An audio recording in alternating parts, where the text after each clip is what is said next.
100 gram வேர்க்கடலை, 4 வரமிளகா மிக்சியில் போட்டு ஜாரில் எடுத்துருங்க. ஒரு பவுலுக்கு மாற்றிருங்க. 100 கிராம் கொப்பரை மிக்சிக்கு போட்டு செப்பரேட்டாக அந்த பவுலில் எல்லாத்தையும் மிக்ஸ் பண்ணிங்க. நல்லா மிக்ஸ் பண்ணுங்க. எண்ணெய் 100 கிராம், 150 கிராம் வெங்காயம் போட்டு மீடியம் ஃப்ளேமில் வறுத்துக்குங்க. முருங்கைக்கீரை ஒரு 150 கிராம் இத்தையும் லேசாக வறுத்துக்கணும்.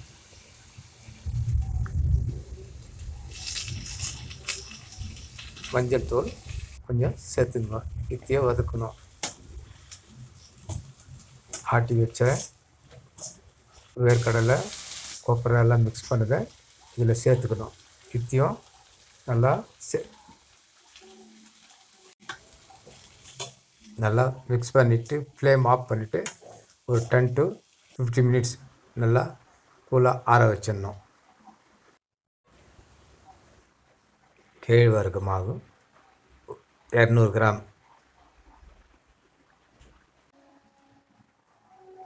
தேவைக்கேற்ப உப்பு சேர்த்துக்கணும்.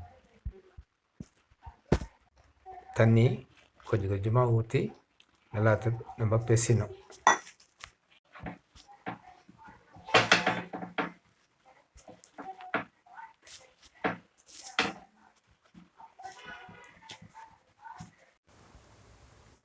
இந்த மாவு 5 மினிட்ஸ் நல்லா ஊறணும்.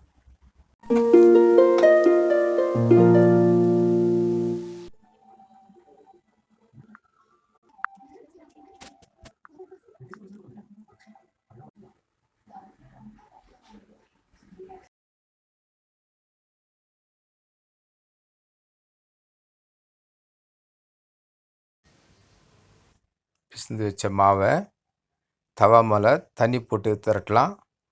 இல்லை நம்ம கையிலே தட்டி எடுத்துட்டு அதுக்கு மேலே எண்ணெய் ஊற்றிக்கலாம்.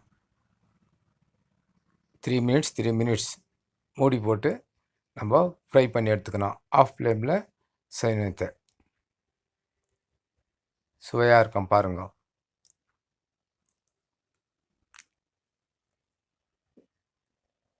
இது சம்பத் கிச்சன் கார்டன்.